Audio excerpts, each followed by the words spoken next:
The following program is rated U for universal audiences and is considered suitable for listeners of all ages. This is a presentation from Dream Realm Enterprises, where dreams are our reality.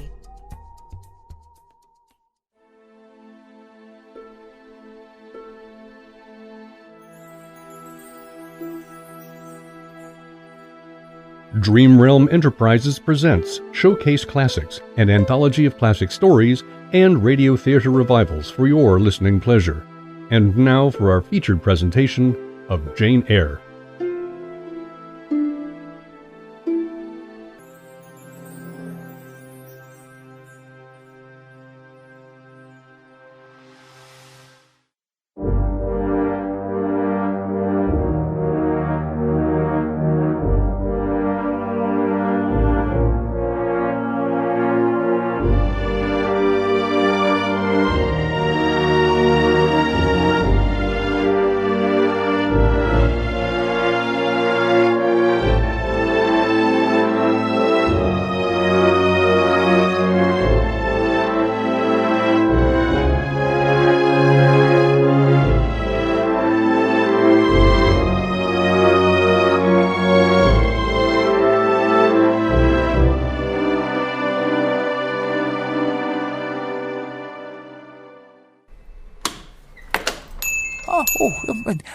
What can I get for you today, miss? I have a fresh loaf of rye just finished baking this morning. Only a farthing a slice. No, thank you.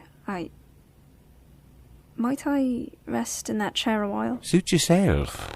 Are there any dressmakers or plain workwomen in the village? 2 or 3. Quite as many as there is employment for. Do you know of any neighbourhood where a servant is wanted? I couldn't say for sure. Good morning. Fancy buying a slice of rye? Will you give me a roll for this handkerchief? No, I don't sell stuff that way. Please, half a piece of stale cake. No, but besides, how do I know where you got that handkerchief? My gloves, then. No. What could I do with them? Be off with you now.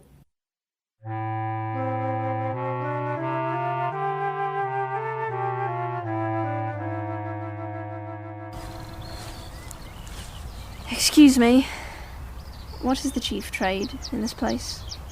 What do most people do here? Farm labourers. A good deal of them work for Mr. Oliver's needle factory and at the foundry. Does this Mr. Oliver employ women? Nay, it's men's work. What do the women do? Some do one thing, some do another. Poor folk get on the best they can. Child, where are you going? To feed the pigs, Father. Will you give me that? Father! What's all the fuss? This woman wants me to give her the pig's porridge. Give it to her if she's a beggar. Pigs don't want it.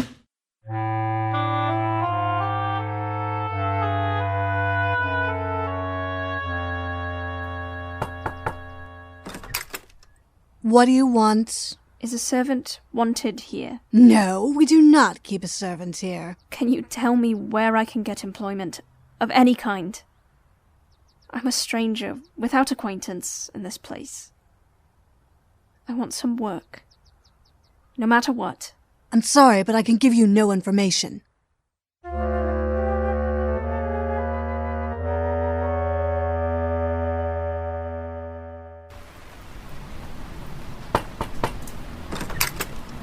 Is this the parsonage? Yes. Is the clergyman in? No. Will he be in soon? No, he's gone from home. Is he a great distance away? Not so far. 3 miles or so. He's been called away by the sudden death of his father. I expect he'll stay in Marsh End for at least another fortnight. Is there any lady in this house? None except myself. I'm the housekeeper. Now I've answered your questions, I suggest you leave.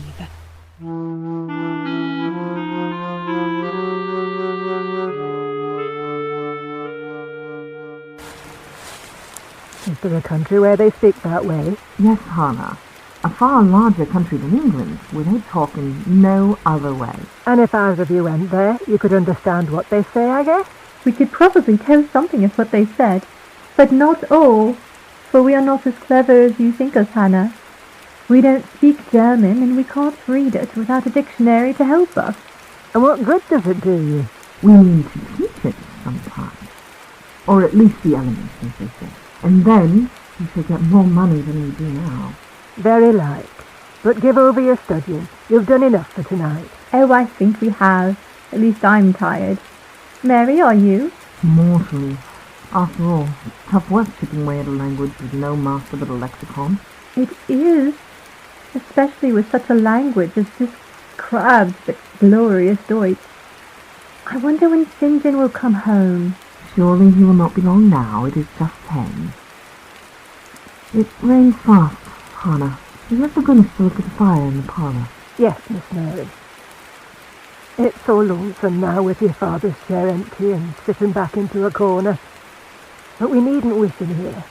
He's in a better place now. You say he never mentioned us? Don't think of it now, Miss Diana. You'll want your supper soon, and so will Master St. John when he comes in. What do you want? May I speak to your mistresses? You better tell me what you have to say to them. Where'd you come from? I am a stranger.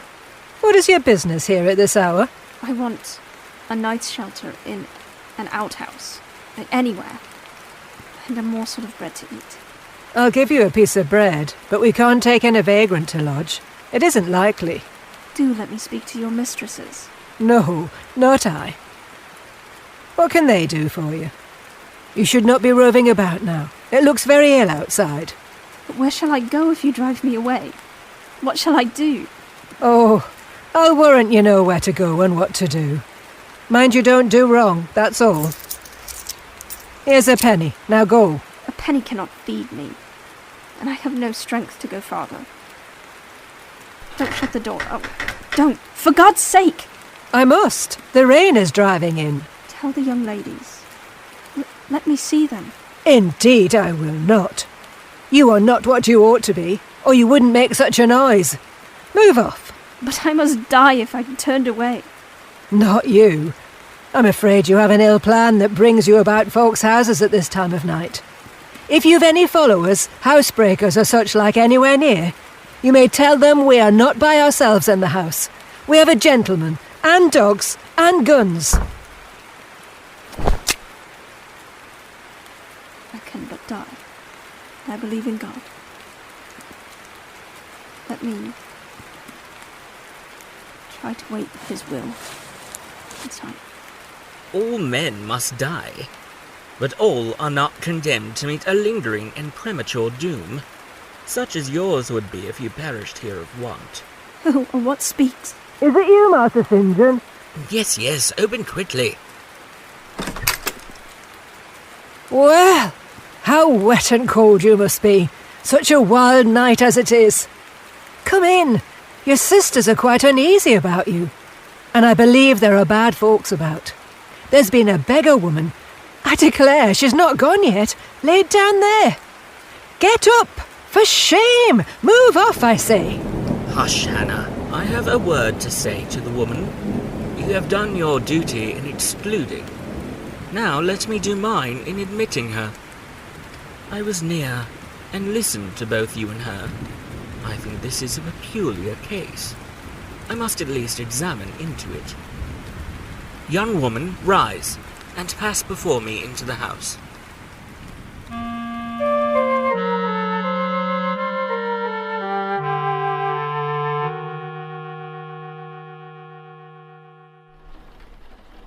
St. John, who is it? I cannot tell. I found her at the door.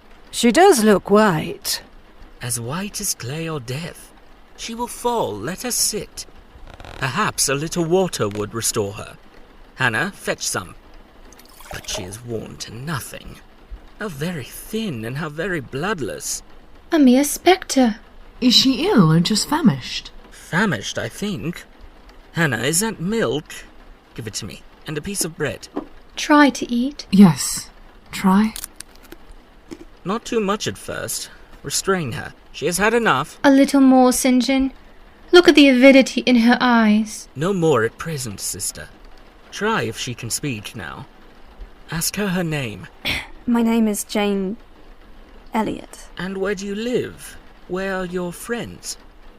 Can we send for anyone you know? No. What account can you give yourself? Sir, I can give no details tonight. But what do you expect me to do for you? Nothing. Do you mean that we have now given you what aid you require, and that we may dismiss you to the moor and the rainy night? I will trust you. If I were a masterless and stray dog, I know that you would not turn me from your hearth tonight. As it is, I really have no fear. Do with me and for me as you like. But excuse me for much discourse. My breath is short. I feel a spasm when I speak. Hannah, let her sit there at present, and ask her no questions. In 10 minutes more, give her the remainder of that milk and bread. Mary and Diana, let us go into the parlour and talk the matter over.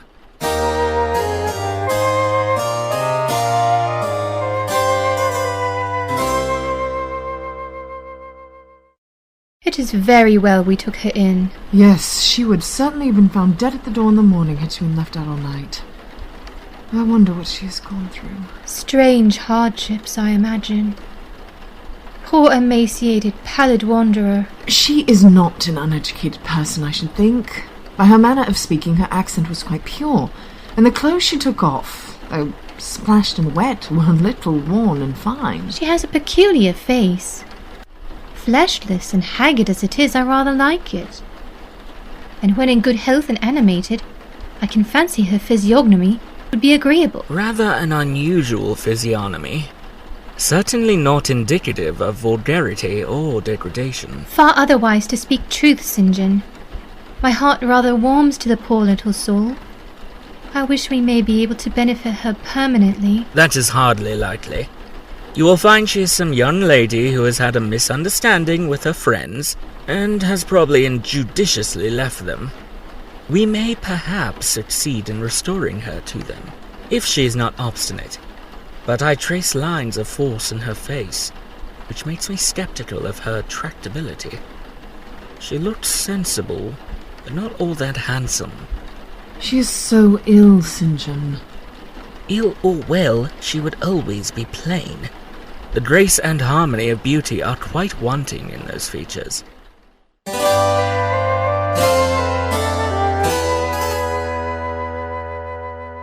What? You have got up? You are better, then. You may sit you down in my chair, if you will. Did you ever go begging before you came here? You are mistaking me in supposing me a beggar. I am no beggar, any more than yourself or your young ladies. I don't understand that.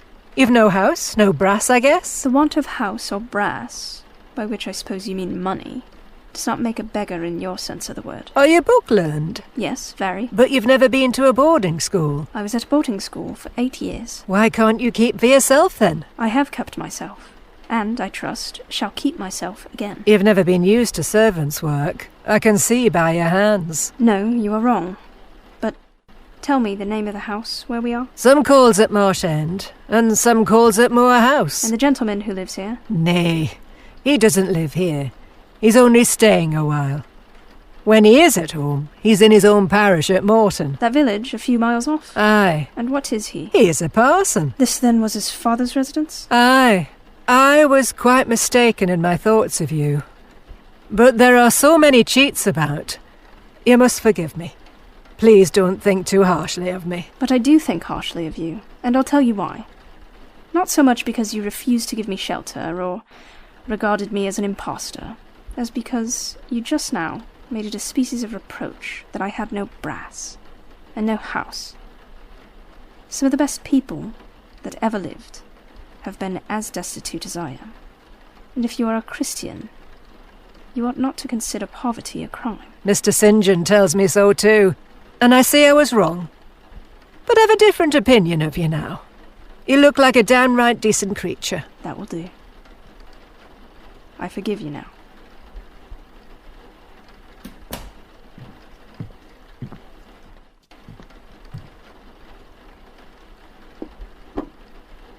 Eat that now. You must be hungry. Hannah says you have had nothing but some gruel since breakfast. You are very hungry. I am, sir. It is well for you that a low fever has forced you to abstain for the last 3 days. There would have been danger in yielding to the cravings of your appetite at first. Now you may eat, though still not immoderately. I trust I shall not eat long at your expense, sir. No.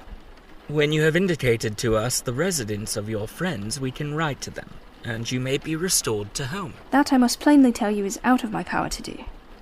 Being absolutely without home, and without friends. Do you mean to say that you are completely isolated from every connection? I do. Not a tie links me to any living thing. Not a claim do I possess to admittance under any roof in England. You have never been married. You're a spinster.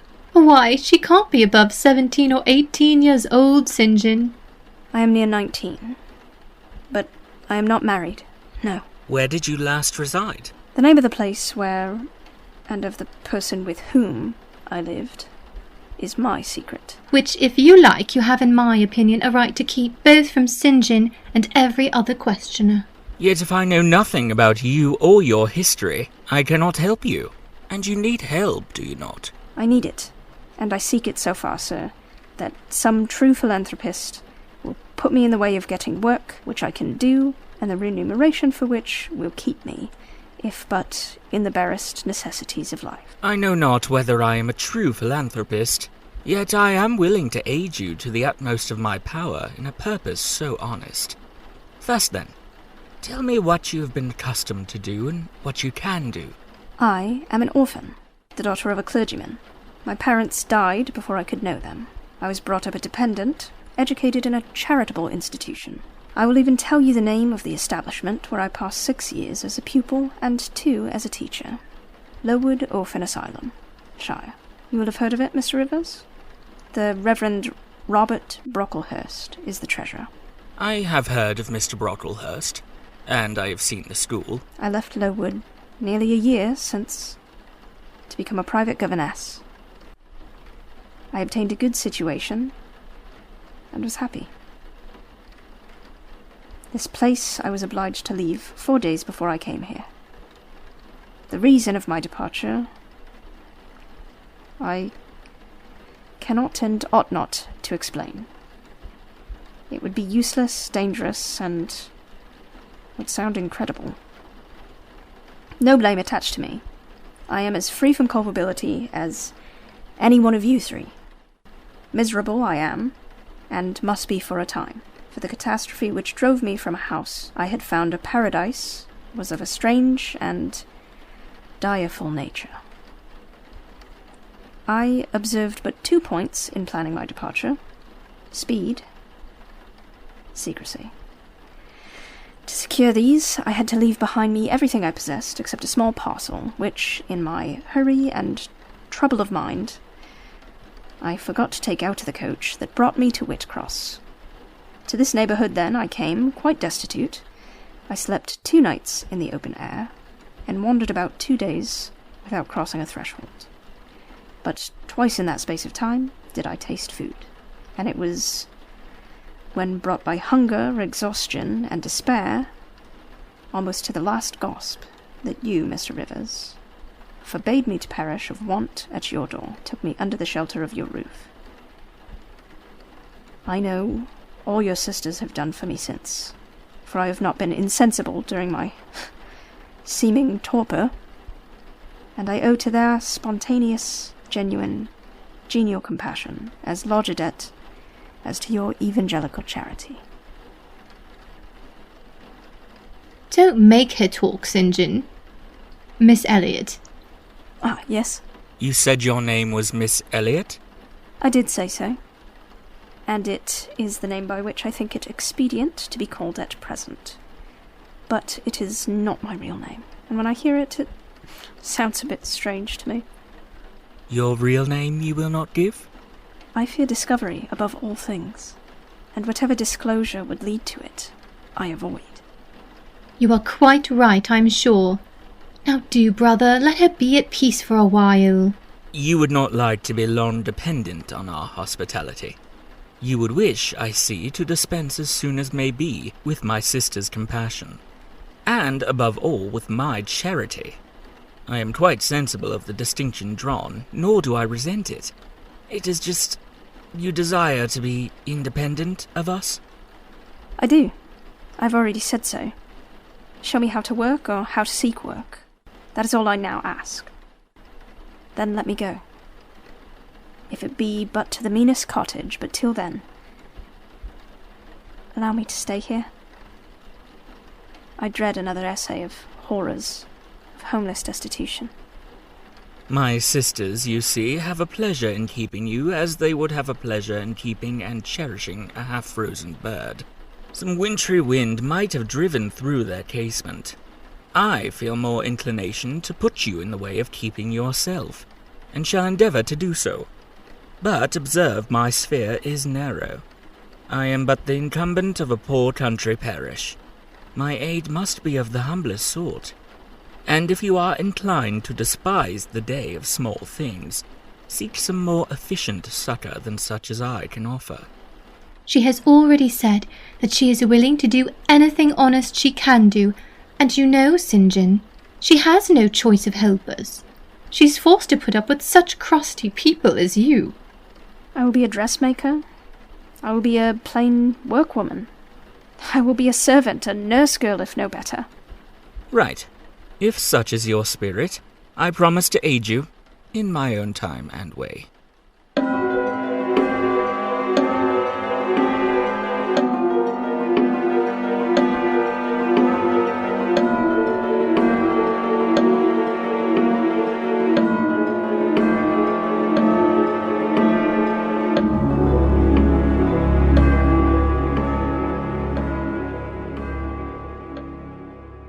You have a question to ask of me? Yes.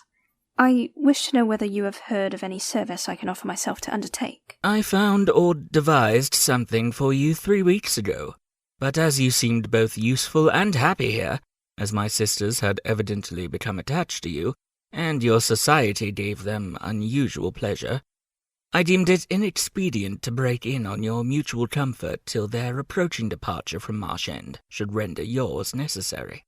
And they will go in 3 days now?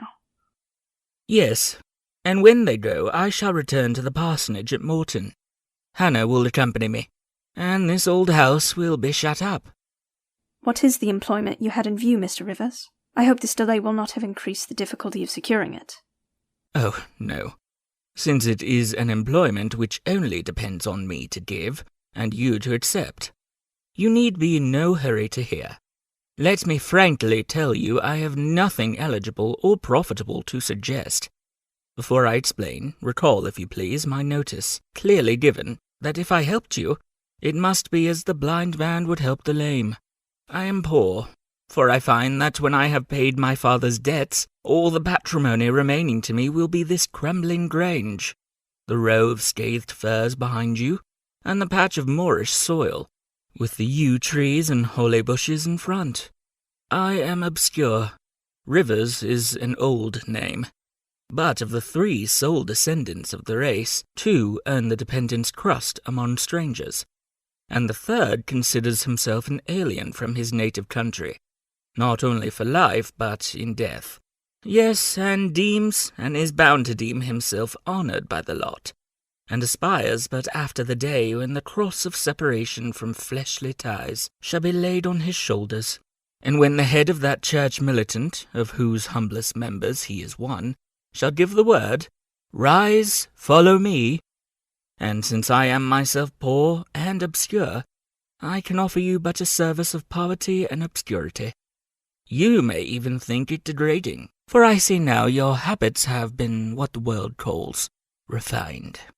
Your tastes lean to the ideal, and your society has at least been amongst the educated. But I consider that no service degrades which can better our race.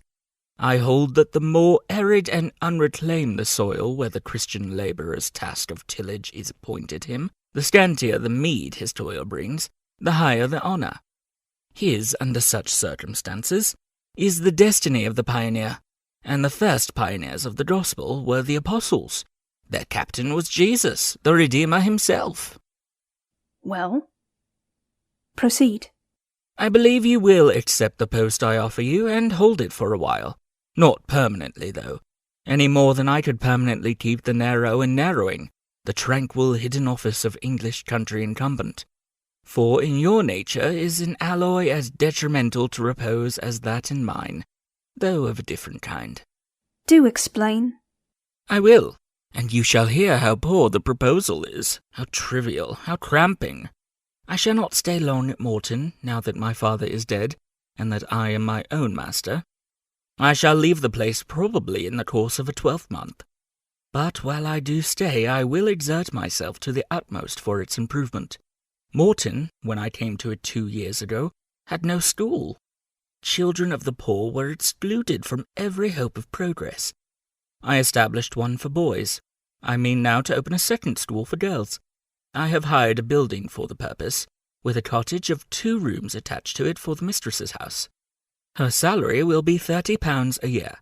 Her house is already furnished, very simply, but sufficiently, by the kindness of a lady, Miss Oliver, the only daughter of the sole rich man in my parish, Mr. Oliver, the proprietor of a needle factory and iron foundry in the valley. The same lady pays for the education and clothing of an orphan from the workhouse, on condition that she shall aid the mistress in such menial offices connected with her own house and the school, as her occupation of teaching will prevent her having time to discharge in person. Will you be this mistress? I thank you for the proposal, Mr. Rivers, and I accept it with all my heart.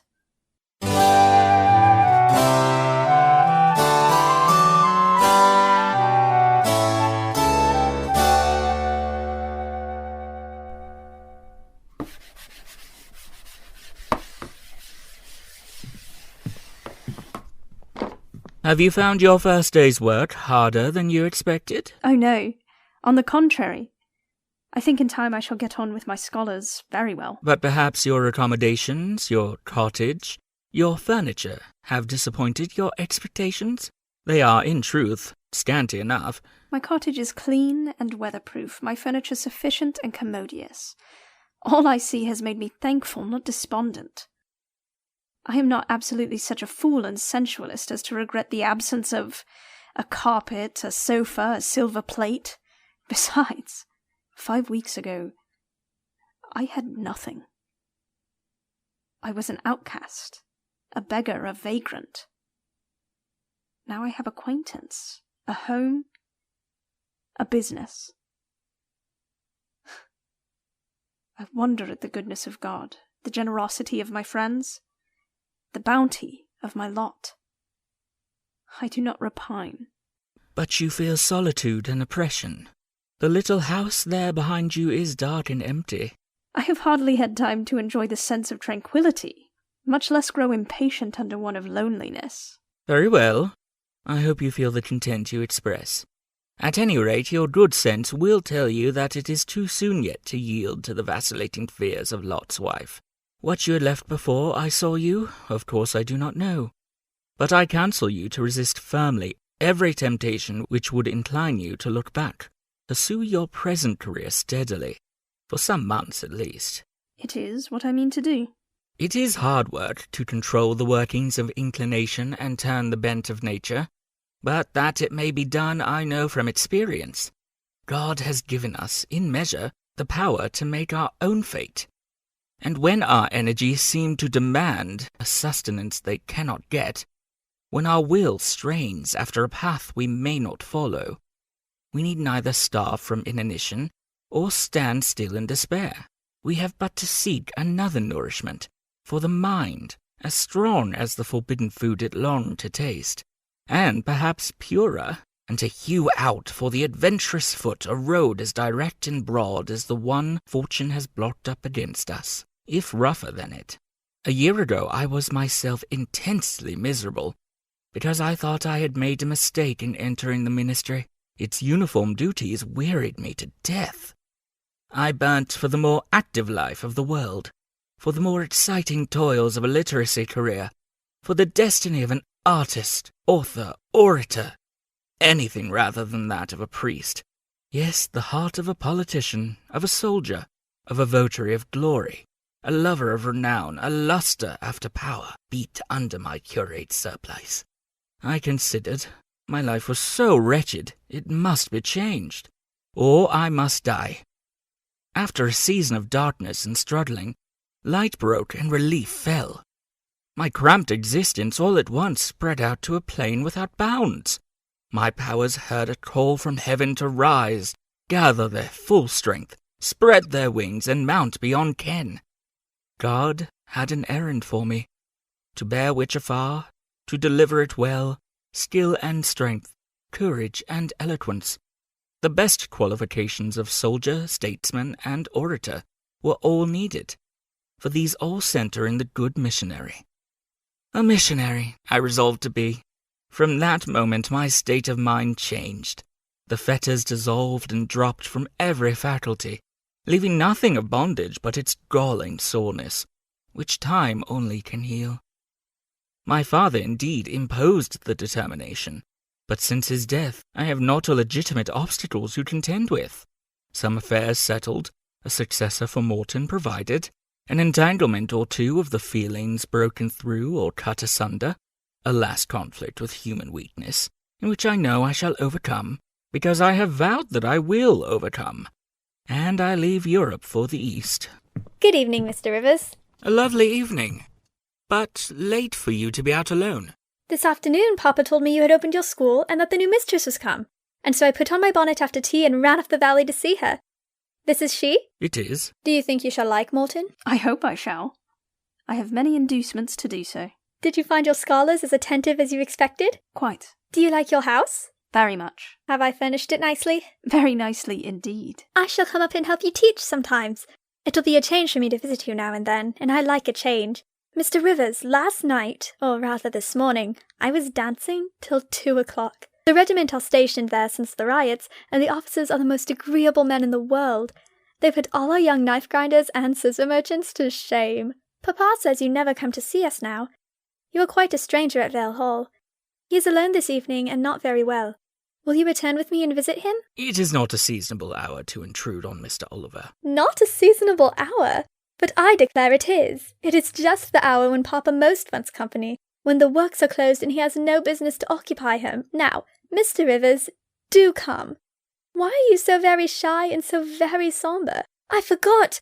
I am so giddy and thoughtless. Do excuse me. It had slipped my memory that you have good reason to be indisposed for joining in my chatter. Diana and Mary have left you to go work as governesses, and Morehouse is shut up, and you are so lonely. I am sure I pity you. Do come and see Papa. Not tonight, Miss Rosamond. Not tonight. Well, if you are so obstinate, I will leave you, for I dare not stay any longer. The dew begins to fall. Good evening. Good evening. She likes you, I'm sure. And her father respects you. Moreover, she's a sweet girl, rather thoughtless, but you would have sufficient thought for both yourself and her. Does she like me? Certainly, better than she likes anyone else. Don't imagine such hard things. Fancy me yielding and melting as I am doing. Human love rising like a freshly opened fountain in my mind and overflowing with sweet inundation all the field I have so carefully and with such labour prepared, so assiduously sown with the seeds of good intentions, of self-denying plans, and now it is deluged with a nectarous flood, the young germs swamped, delicious poison cankering them. Now I see myself stretched on an ottoman in the drawing-room at Vale Hall, at my bride Rosamond Oliver's feet. She is talking to me with her sweet voice, gazing down on me with those eyes your skilful hand has copied so well, smiling at me with these coral lips. She is mine. I am hers. This present life and passing world suffice to me. Hush, say nothing. My heart is full of delight. My senses are entranced. It is strange that, while I love Rosamond Oliver so wildly, with all the intensity indeed of a first passion, the object of which is exquisitely beautiful, graceful, fascinating, I experience at the same time a calm, unwarped consciousness that she would not make me a good wife, that she is not the partner suited to me, that I should discover this within a year after marriage, and that to 12 months' rapture would succeed a lifetime of regret. This I know. Strange indeed. While something in me is acutely sensible to her charms, Something else is as deeply impressed with her defects. They are such that she could sympathize in nothing I aspired to be, to cooperate in nothing I undertook. Rosamond a sufferer, a labourer, a female apostle. Rosamond a missionary's wife. No. But you need not be a missionary. You might relinquish that scheme. Relinquish? What? My vocation, my great work, my foundation laid on earth for a mansion in heaven. My hopes have been numbered in the band who have merged all ambitions in the glorious one of bettering their race, of carrying knowledge into the realms of ignorance, of substituting peace for war, freedom for bondage, religion for superstition, the hope of heaven for the fear of hell. Must I relinquish that? It is dearer than the blood in my veins. It is what I have to look forward to, and to live for. And Miss Oliver? Are her disappointment and sorrow of no interest to you? Miss Oliver is ever surrounded by suitors and flatterers. In less than a month my image will be effaced from her heart. She will forget me, and will marry, probably, someone who will make her far happier than I should do. You trembled, and became flushed, when Miss Oliver entered the schoolroom. You are original, and not timid. There is something brave in your spirit, as well as penetrating in your eye. But allow me to assure you that you partially misinterpret my emotions. You think them more profound and potent than they are. You give me a larger allowance of sympathy than I have a just claim to. When I colour, and when I shade before Miss Oliver, I do not pity myself. I scorn the weakness. I know it is ignoble, a mere fever of the flesh. Not, I declare, the convulsion of the soul. That is just as fixed as a rock, firm set in the depths of a restless sea. Know me to be what I am, a cold, hard man. You have taken my confidence by storm, and now it is much at your service. I am simply, in my original state, stripped of that blood-bleached robe with which Christianity covers human deformity. A cold, hard, ambitious man. Natural affection only, of all the sentiments, has permanent power over me. Reason and not feeling is my guide. My ambition is unlimited, my desire to rise higher, to do more than others, insatiable. I honour endurance, perseverance, industry, talent, because these are the means by which men achieve great ends and mount to lofty eminence. I watch your career with interest, because I consider you a specimen of a diligent, orderly, energetic woman, not because I deeply compassionate what you have gone through, or what you still suffer. You would describe yourself as a mere pagan philosopher? No. There is this difference between me and deistic philosophers. I believe, and I believe the gospel. You missed your epithet. I am not a pagan, but a Christian philosopher, a follower of the sect of Jesus. What is this? What's the matter? Nothing in the world. Good afternoon.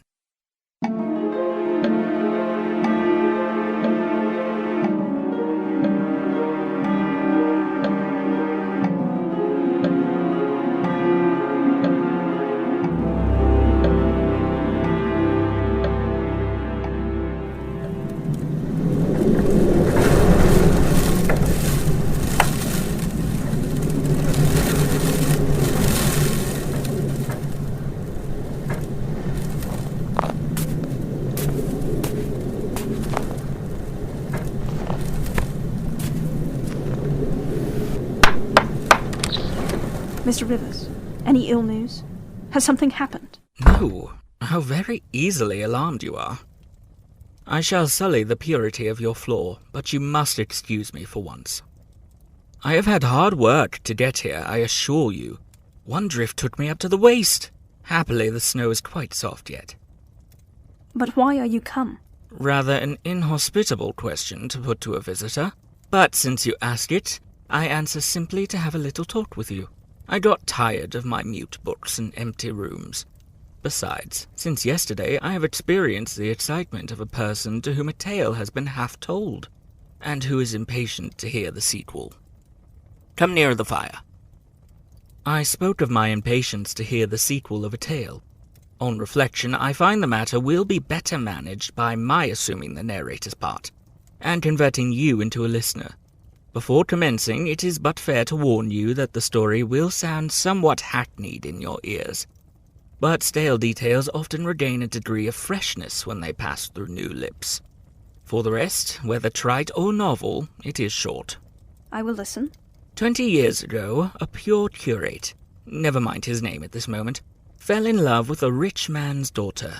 She fell in love with him and married him, against the advice of all her friends, who consequently disowned her immediately after the wedding.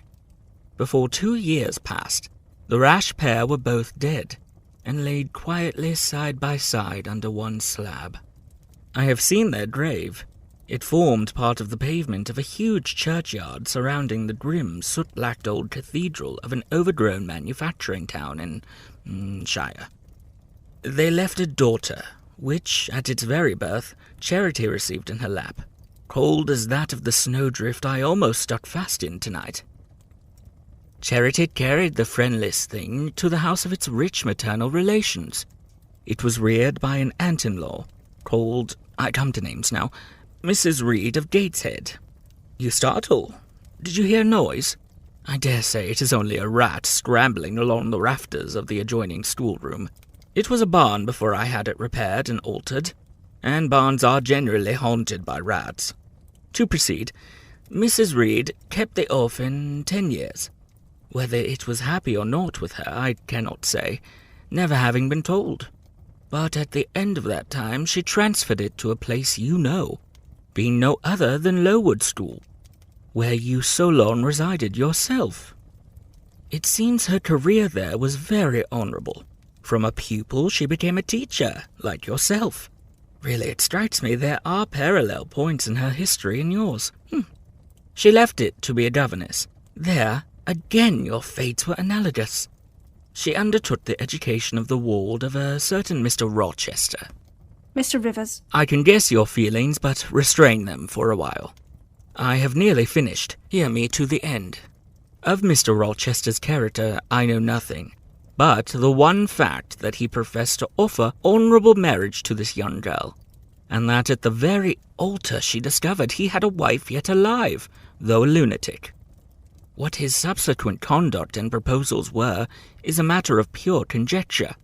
But when an event transpired which rendered inquiry after the governess necessary, it was discovered she was gone. No one could tell when, where, or how. She had left Thornfield Hall in the night. Every research after her course had been vain. The country had been scoured far and wide. No vestige of information could be gathered respecting her. Yet that she should be found is become a matter of serious urgency. Advertisements have been put in all the papers. I myself have received a letter from one Mr. Briggs, a solicitor, communicating the details I have just imparted. Is it not an odd tale? Just tell me this, and since you know so much, you surely can tell me, what of Mr. Rochester? How and where is he? What is he doing?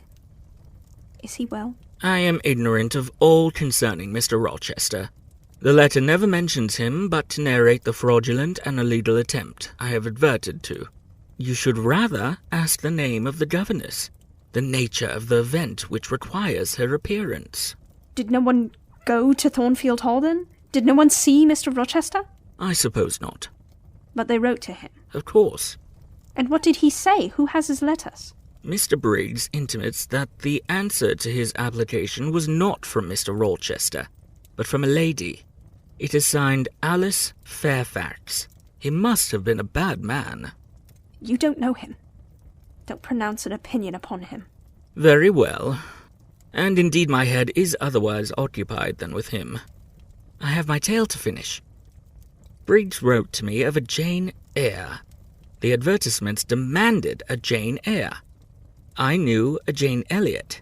I confess I had my suspicions, but it was only yesterday afternoon that they were at once resolved into certainty. You own the name and renounce the alias? Yes. But where is Mr. Briggs? He perhaps knows more of Mr. Rochester than you do.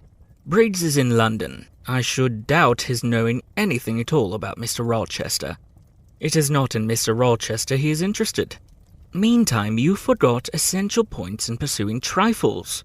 You do not inquire why Mr. Briggs sought after you? Well, what did he want? Merely to tell you that your uncle, Mr. Eyre of Madeira, is dead, that he has left you all his property, and that you are now rich. Merely that, nothing more. I? Rich? Yes, you. Rich. Quite an heiress. You must prove your identity, of course, a step which will offer no difficulties. You can then enter on immediate possession. Your fortune is vested in English funds. Briggs has the will and the necessary documents. You unbend your forehead at last. I thought Medusa had looked at you, and that you were turning to stone. Perhaps now you will ask how much you are worth? How much am I worth? Oh, a trifle. Nothing, of course, to speak of. £20,000, I think they say, but what is that? £20,000? Well, if you had committed a murder and I had told you your crime was discovered, you could scarcely look more aghast. It is a large sum. Don't you think there's a mistake? Perhaps you have read the figures wrong. It may be 2,000. No mistake at all. It is written in letters, not figures. 20,000. If it were not such a very wild night, I would send Hannah down to keep you company. You look too desperately miserable to be left alone. But Hannah, poor woman, could not stride the drifts so well as I. Her legs are not quite so long. So I must leave you to your sorrows. Good night. Stop 1 minute. Well? It puzzles me to know why Mr. Briggs wrote to you about me. Or how he knew you. Or could fancy that you, living in such an out-of-the-way place, had the power to aid in my discovery. Oh, I am a clergyman, and the clergy are often appealed to about odd matters. No, that does not satisfy me. It is a very strange piece of business. I must know more about it. Another time. No. Tonight. You certainly shall not go until you've told me all. But I apprised you that I was a hard man, difficult to persuade. I am a hard woman. Impossible to put off. Well, then I yield, if not to your earnestness, to your perseverance. A stone is worn by continual dropping. Besides, you must know some day, as well now as later. Your name is Jane Eyre? Of course. That was all settled before. You are not, perhaps, aware that I am your namesake? No, indeed. I remember now seeing the letter E, comprised in your initials written in books you have at different times lent me. But I never asked for what name it stood. But what then? Surely... My mother's name was Eyre. She had 2 brothers, one a clergyman who married Miss Jane Reed of Gateshead, the other John Eyre, Esquire, merchant, late of Funchal, Madeira. Mr. Briggs, being Mr. Eyre's solicitor, wrote to us last August to inform us of our uncle's death, and to say he had left his property to his brother, the clergyman's orphan daughter, overlooking us, in consequence of a quarrel never forgiven between him and my father. He wrote again a few weeks since to intimate that the heiress was lost, and asking if we knew anything of her. A name casually written on a slip of paper has enabled me to find her out. You know the rest. My Uncle John was... your Uncle John? You, Diana, and Mary are his sister's children, and I am his brother's child. Undeniably. You 3, then, are my cousins. Half our blood on each side flows from the same source. We are cousins, yes. Oh, I am glad. Did I not say you neglected essential points to pursue trifles? You were serious when I had told you got a fortune. And now, for a matter of no moment, you are excited. Write to Diana and Mary tomorrow. Tell them to come home directly. Diana said they would both consider themselves rich with £1,000. So with 5,000, they will do very well. You think so now because you do not know what it is to possess, nor, consequently, to enjoy wealth. You cannot form a notion of the importance £20,000 would give you, of the place it would enable you to take in society, of the prospects it would open to you. You cannot. And you cannot at all imagine the craving I have for fraternal and sisterly love. I never had a home.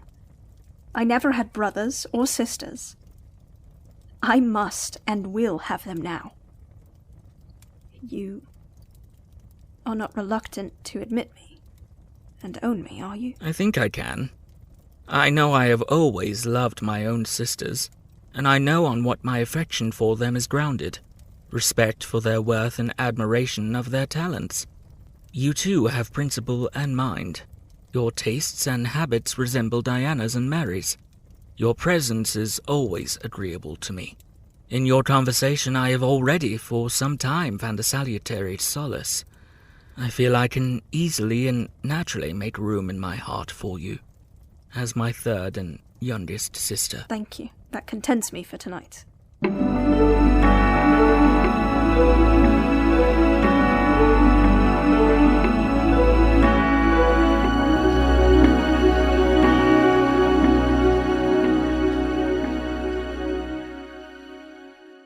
Jane, I go in 6 weeks. I have taken my berth in an East Indiaman, which sails on the 20th of June. God will protect you, for you have undertaken his work. Jane, come with me to India. Come as my helpmeet and fellow labourer. God and nature intended you for a missionary's wife. It is not personal, but mental endowments they have given you. You are formed for labour, not for love. A missionary's wife you must. It shall be. You shall be mine. I claim you, not for my pleasure, but for my sovereign service. I am not fit for it. I have no vocation. But my powers, where are they for this undertaking? I do not feel them. Nothing speaks or stirs in me while you talk.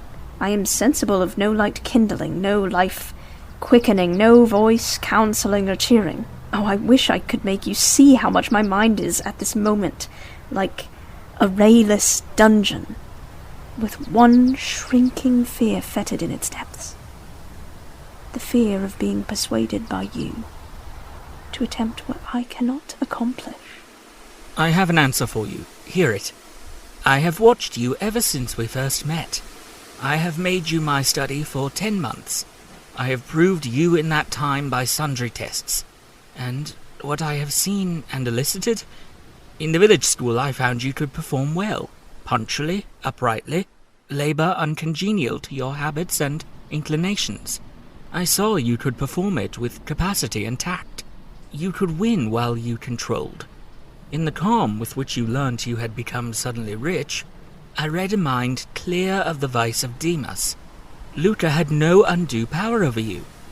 In the resolute readiness with which you cut your wealth into 4 shares, keeping but one to yourself, and relinquishing the 3 others to the claim of abstract justice, I recognized a soul that revelled in the flame and excitement of sacrifice. In the tractability with which, at my wish, you forsook a study in which you were interested, and adopted another because it interested me. In the untiring assiduity with which you have since persevered in it. In the unflagging energy and unshaken temper with which you have met its difficulties, I acknowledge the compliment of the qualities I seek. Jane, you are docile, diligent, disinterested, faithful, constant and courageous, very gentle and very heroic. Cease to mistrust yourself. I can trust you unreservedly, as a conductress of Indian schools and a helper amongst Indian women. Your assistance will be to me invaluable. I shall give you a quarter of an hour for your answer.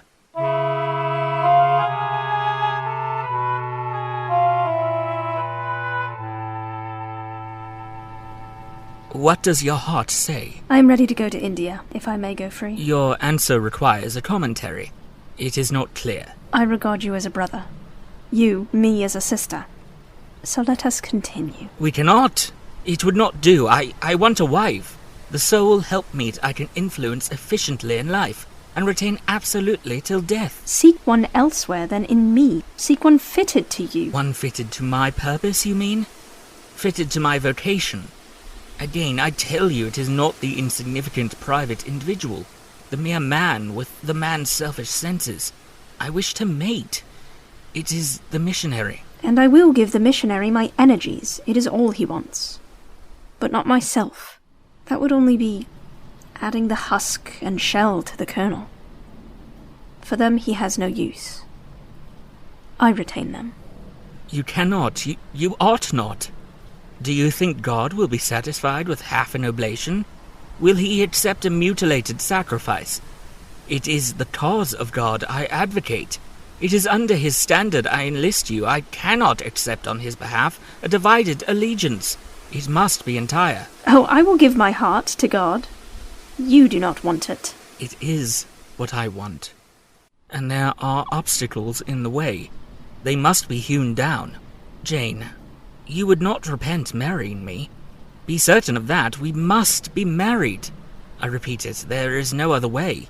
And undoubtedly enough of love would follow upon marriage to render the union right, even in your eyes. I scorn your idea of love. I scorn the counterfeit sentiment you offer. Yes, I scorn you when you offer it. I think I have done nothing to deserve scorn. My dear cousin, abandon your scheme of marriage. Forget it. I know where your heart turns, and to what it clings.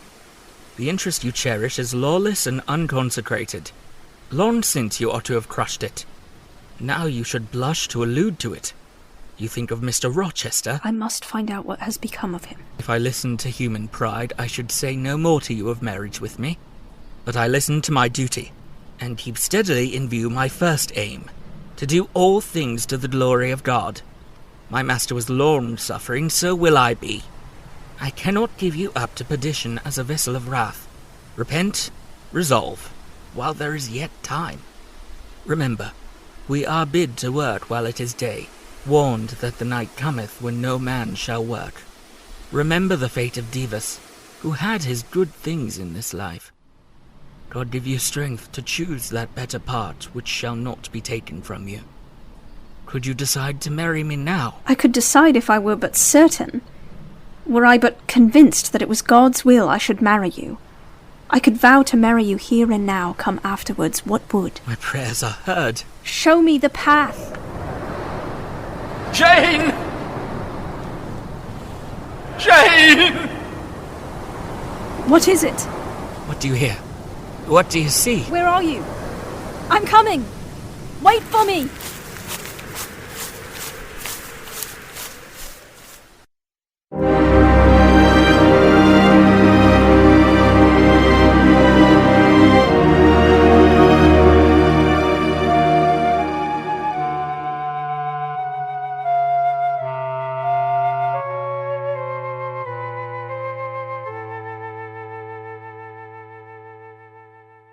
Will you take my arm, sir? There is a heavy shower coming on. Had you not better go in? Leave me alone. Miss Eyre, is it really you, miss? Have you finally come back to this lonely place? What happened here? The fire broke out at dead of night, and before the engines arrived from Millcote, the building was one mass of flame. It was a terrible spectacle. At dead of night? Was it known how it originated? Miss Jane! How are you, Leah? Well enough, miss. I was explaining to Miss Eyre about the fire. His poor wife said it. The mad creature broke out of her attic room and set some drapes on fire. What happened to her? Mr. Rochester went to find her.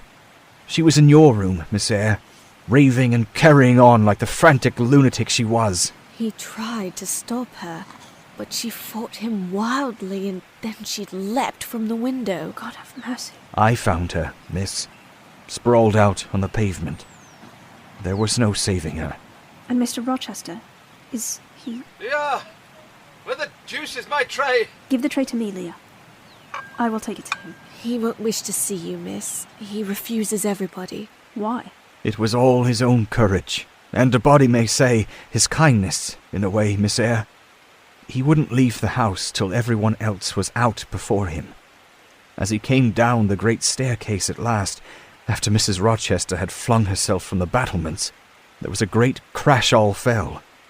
He was taken out from under the ruins, alive, but sadly hurt. A beam had fallen in such a way as to protect him partly, but one eye was knocked out, and one hand so crushed that Mr. Carter, the surgeon, had to amputate it directly. The other eye inflamed. He lost the sight of that also. He is now helpless indeed, blind and a cripple.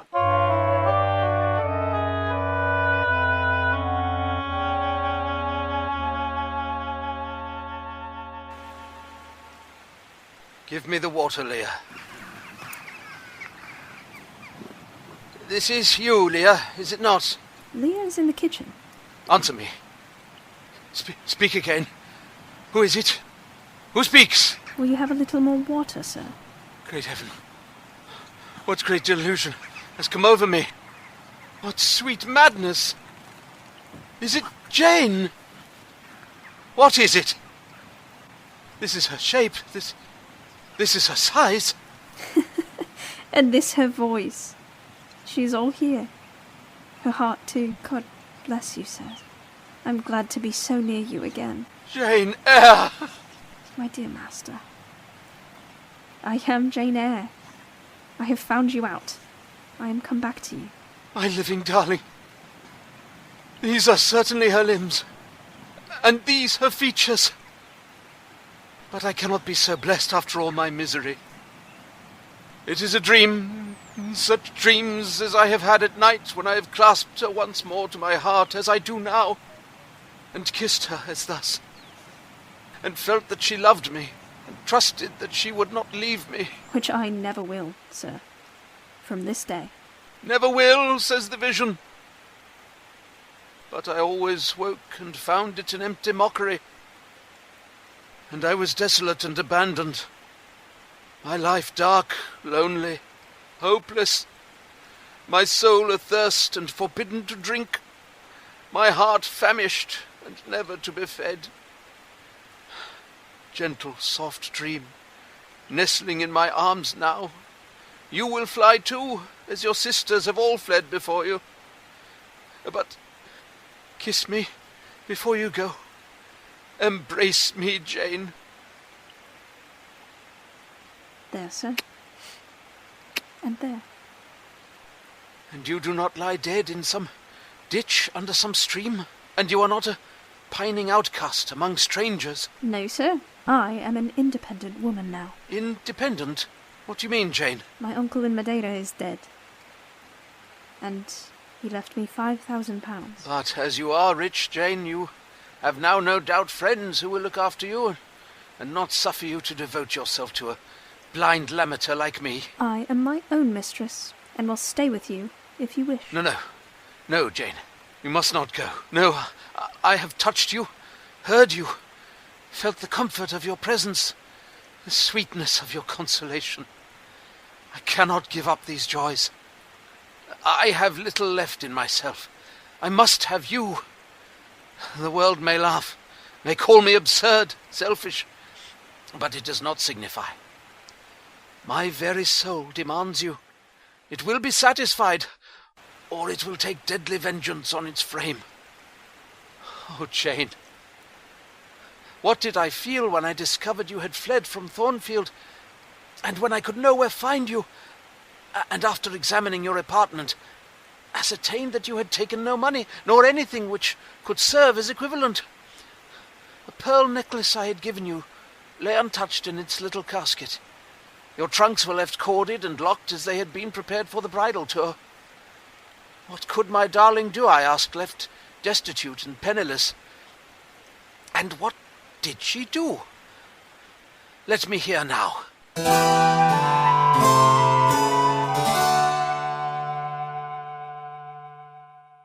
Ah, here I reach the root of the matter. He wanted you to marry him. He asked me to marry him. Oh, that is a fiction. An impudent invention to vex me. I beg your pardon. It is the literal truth. He asked me more than once, and was as stiff about urging his point as ever you could be. Miss Eyre, I repeat it. You can leave me. How often am I to say the same thing? Why do you remain pertinaciously perched on my knee when I have given you notice to quit? Because I'm comfortable there. No, Jane, you are not comfortable there. Because your heart is not with me. It is with this cousin, this St. John. Oh, till this moment I thought my little Jane was all mine. I had a belief she loved me even when she left me. That was an atom of sweet in much bitter. Long as we have been parted, hot tears have I wept over our separation. I never thought that, while I was mourning her, she was loving another. But it is useless grieving. Jane, leave me. Go and marry Rivers. Shake me off, then, sir. push me away, for I'll not leave you of my own accord. Jane, I ever like your tone of voice. It still renews hope. It sounds so truthful. When I hear it, it carries me back a year. I forget that you have formed a new tie. But I am not a fool. Go. Where must I go, sir? Your own way. With the husband you have chosen. And who is that? You know, this St. John Rivers. He is not my husband, nor ever will be. He does not love me. I do not love him. He loves, as he can love, and that is not as you love, a beautiful young lady called Rosamond. He wanted to marry me only because he thought I should make a suitable missionary's wife, which she would not have done. He is good and great, but severe, and for me cold as an iceberg. He's not like you, sir. I am not happy at his side, nor near him, nor with him. He has no indulgence for me, no fondness. He sees nothing attractive in me, not even youth, only a few useful mental points. Then, I must leave you, sir, to go to him. What, Jane? Is this true? Is such really the state of matters between you and Rivers? Absolutely, sir. Oh, you need not be jealous. I wanted to tease you a little to make you less sad. I thought anger would be better than grief. But if you wish me to love you, could you but see how much I do love you, you would be proud and content. All my heart is yours, sir. It belongs to you. And with you it would remain, were fate to exile the rest of me from your presence forever. Jane, I want a wife. Do you, sir? Yes. Is it news to you? Of course, you said nothing about it before. Is it unwelcome news? That depends on the circumstances, sir. On your choice. Which you shall make for me, Jane. I will abide by your decision. Choose then, sir. Her who loves you best. I will at least choose her I love best.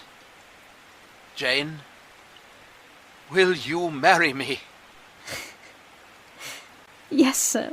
A poor, blind man, whom you will have to lead about by the hand. A crippled man, 20 years older than you, whom you will have to wait on. Yes, sir. Truly, Jane. Most truly, sir. Oh, my darling. God bless you and reward you. Mr. Rochester, if ever I did a good deed in my life, if ever I thought a good thought, if ever I prayed a sincere and blameless prayer, if ever I wished a righteous wish, I am rewarded now. To be your wife is, for me, to be as happy as I can be on this earth. But a curious point. I was in my own room, and sitting by the window, which was open. It soothed me to feel the balmy night air, though I could see no stars, and only by a vague luminous haze knew the presence of a moon. I longed for thee, Jane. Oh, I longed for thee both with soul and flesh. I asked of God, at once in anguish and humility, if I had not been long enough desolate, afflicted, tormented, and might not soon taste bliss and peace once more. That I merited all I endured, I acknowledged. That I could scarcely endure more, I pleaded.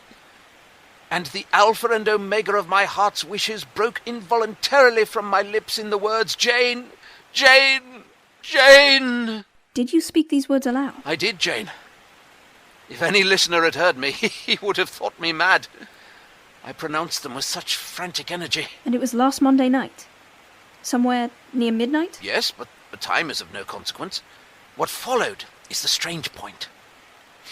You will think me superstitious. Some superstition I have in my blood, and always had. Nevertheless, this is true. True at least it is that I heard what I now relate. As I exclaimed, Jane, Jane, Jane, a voice. I cannot tell whence the voice came, but I know whose voice it was. I am coming. Wait for me. Where are you? Jane, perhaps your soul wandered from its cell to comfort mine. For those were your accents. As certain as I live, they were yours. I thank my Maker that in the midst of judgment, he has remembered mercy. I humbly entreat my Redeemer to give me strength to lead henceforth a purer life than I have done hitherto.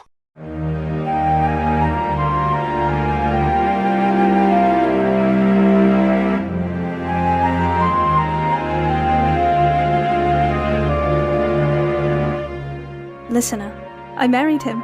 Edward continued blind for the first 2 years of marriage, and then slowly the sight in one eye became restored to him. And when our first child was placed into his arms, he could see that the boy had inherited his eyes as they once were, large, brilliant, and black.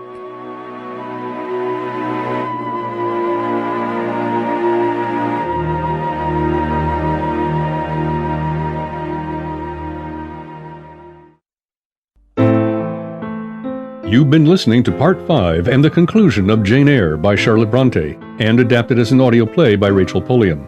Our cast in order of appearance include Bruce Busby as announcer, Carrie Michael Ayres as shopkeeper, Colette Feehan as Jane Eyre, Shane Harris as father, Gabe Harris as child, Abby Brown as woman, Lexi DeSalar as housekeeper, Margaret Ashley as Hannah, Mindy Rast Keenan as Mary Rivers, Alexa Chipman as Diana Rivers, Joshua Spector as St. John Rivers, Delaney Brittingham as Rosamund Oliver, Jarman Day as John, Peter Heimsoth as Edward Rochester, and Alexandra Macedo as Leah. Jane Eyre was directed and produced for Dream Realm Enterprises Showcase Classics by Rachel Pulliam. All sound effects were provided by freesound.org, with original music composed by Ross Bernhardt. The Showcase Classics theme was composed by Tom Rory Parsons. Coming soon to Soul Twin Audios. I woke up on the floor shivering. All my clothes were gone. It was like a nightmare I had dreamed many times before and dreaded coming true. Convened in the first court at 1800 hours in this day of our world, the 18th of November, 2462. You will be taken from your cell to the Division of Agriculture for processing. No. Your body will be reduced to its basic components. Oh, no. And your existence on Earth will be terminated. In God's name, give me another chance. It is the decision of this court. You can't condemn a man to die for writing a few lines of poetry. Not for writing a few lines of poetry, for being a poet. This program is copyright 2022, all rights reserved, and is brought to you by Dream Realm Enterprises, always warping to new dimensions.